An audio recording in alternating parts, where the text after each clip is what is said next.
Hello guys, नमस्ते। कैसे हैं आप सभी? Welcome back to my channel Nidhi blog में आपका स्वागत है। तो आशा करती हूँ आप लोग बहुत अच्छे होंगे। तो ये जो ब्लॉग वीडियो है वो है खरना का ब्लॉग वीडियो। और यहाँ पे मैं अभी दाल धो रही थी और दाल धोने के बाद यहाँ पे मेरा दाल का पानी गर्म हो चुका था, तो मैं उसे दाल पानी में डाल रही थी। और इधर एक तरफ पिट्ठा का पानी चढ़ा हुआ था, उससे पिट्ठा बनेगा। और यहाँ पे पिट्ठा में पानी मेरी मम्मी डाल रही हैं और उसको गूँथेंगी आटा को। वो मेरे घर में वो काम करते हैं आंटी, और वही से गूँथेंगी। ये खरना का जो प्रसाद बनता है वो बिल्कुल फास्टिंग में बनता है। तो हम लोग 3 जन ही फास्टिंग में थे, मैं, मेरी मम्मी और वो जो आंटी आटा गूँथ रही हैं वो मेरे घर में काम करते हैं, तो और कोई था नहीं। तो हम लोगों ने बोला चलो यही आंटी को फास्टिंग में रहने के लिए बोलो, तो वो तैयार हो गई। तो हम तीनों ने ही मिलकर सारा खरना का प्रसाद बनाया। और यहाँ पर आटा गूँथने के बाद वो हमारा पिट्ठा बन रहा है और आधा से ज़्यादा पिट्ठा इधर रेडी हो चुका था। मैं आप लोगों से ये कहना चाहती हूँ कि ये वीडियो एडिटिंग में थोड़ा टाइम लग गया, क्योंकि पता है मेरी तबीयत इधर थोड़ी ख़राब हो गई थी। मुझे वहाँ से आने के बाद, मायके से आने के बाद खरना ये नहाई खाई का ब्लॉग डाली, उसके बाद थोड़ा फीवर लग गया था, तो इस वजह से मैं वीडियो को एडिटिंग नहीं कर पाई। इस वजह से थोड़ा देर से ये वीडियो जा रहा है। और उसके बाद यहाँ पर मैं रोटी बेलने लगी। एक तरफ उधर चावल का पानी चढ़ा हुआ है और एक तरफ इधर रोटी में बना रही थी। ये आंटी चावल का पानी उधर खौल चुका था, तो ये फिर चावल धोने के लिए आ गई। चावल का कठौती इतना भारी होता है कि 2 जन मिलकर मैं कठौती को पकड़ी और वो आंटी चावल को डाल रही थी। भारी होता है, एक जन से ये होता नहीं है, तो मैं बोली मैं पकड़ती हूँ, आप डालो, तो वो आंटी डाल रही थी। और यहाँ पे आधा से ज़्यादा रोटियाँ में हमारी बन चुकी थी। और पकड़ने के बाद फिर से मैं आ गई इधर रोटी बनाने के लिए। और उधर चावल भी है, क्योंकि अरबा चावल होता है ये, तो तुरंत बनकर रेडी हो जाता है।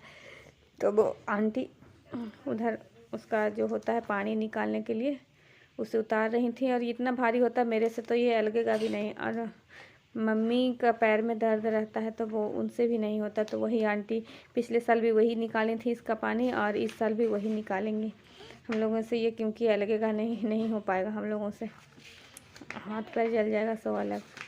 तो देखिए वो निकाल रही हैं उसका पानी। और उसके बाद फिर यहाँ पे नॉन आंटी आ गई थी पैर में कलर करने के लिए। तो फिर मम्मी ने पहले कलर करवाया और फिर मैंने कलर करवाया। शाम भी हो ही चुकी थी, प्रसाद निकालने का समय। तो पैर में कलर करवाने के बाद फिर यहाँ पे इसको बोलते हैं नेवज लगाना। तो वो परिया में पहले मैंने सिंदूर घी लगाया, उसके बाद उसके ऊपर सिंदूर लगाया। उसके बाद फिर अभी ये प्रसाद निकाल रही हूँ। चावल और प्रसाद में हमारे यहाँ होता है चावल, दाल, पिट्ठा, राबा और रोटी। हम लोगों के यहाँ प्रसाद में यही लगाया गया है शुरू से ही, तो यही होता है हम लोग के यहाँ खरना का प्रसाद। और ये बिल्कुल शुद्धता और पवित्रता का पर्व होता है। इसमें ज़रा सा भी मतलब कि ये जूठा कुठा या फिर ऐसा कुछ नहीं, नहा फीच कर ये सारा कुछ होता है। फास्टिंग में रहकर प्रसाद बनता है। बहुत ही ये शुद्धता का नेम धर्म का पर्व है, बिहार का महापर्व। इसे ऐसे ही नहीं बोलते हैं हम लोगों के यहाँ।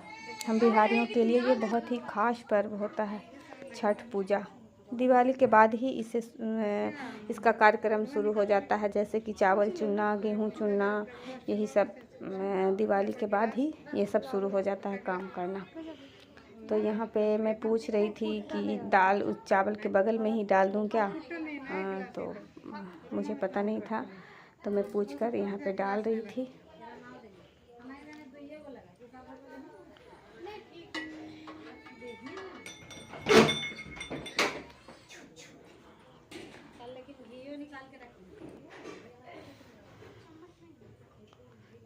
तो यहाँ पे फिर हमारा प्रसाद निकल चुका है और फिर मैं लेकर जाऊँगी वहाँ पे। मम्मी खरना पे बैठेंगी, वहाँ पे फिर मैं लेकर जाऊँगी इसे।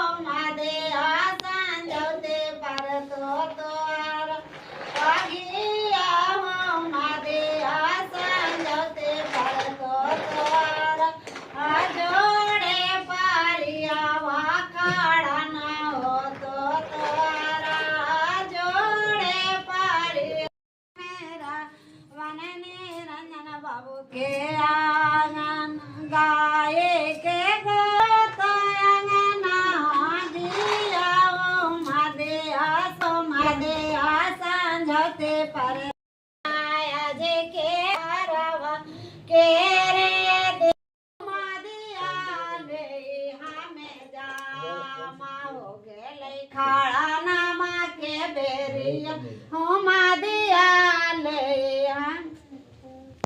भोला मनते तार बांधे छे काले में घाट बांधे छे काले में घाट छोड़ो बांधे घाटिया भेलै खड़ा ना के बेर भेलै खड़ा ना के बेर तुम काट के लगाना किया थोड़े मोड़े तना गए ज्यादा